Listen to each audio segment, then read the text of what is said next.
салом алейкум дӯстони азиз, тамошобинони муҳтарам. Дар соҳили дарёи Зарафшон қарор дорем. таваҷҷӯҳ кунед ба як эълон. санаи 15 декабри соли равон дар минтақаи шаҳраки Зарафшони ноҳияи Айнӣ 3 сокини деҳаи куми ноҳияи Айнӣ, як мард ва 2 зан ба ҳамин дарё сарозер шудагӣ ҳастанд бо мошин, бо нақлиёт. мову шумо бародари якдигар ҳастем, аз як ватан, аз як обрав ҳастем.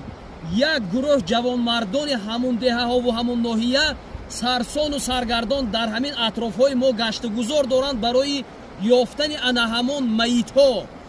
ҳаминро ба ҳисоб гиред, ки ягон нишона агар мебинед, зоғу зағанҳоро мебинед, ягон мурда мебинед, ягон нишона агар мебинед, ба рақамҳои ватсап ва шахсии худи ман муроҷиат кунед, то ин ки ҳамон бародарҳо онқадар азобу ҷазоб накашанд. 92 774 82 74 аст.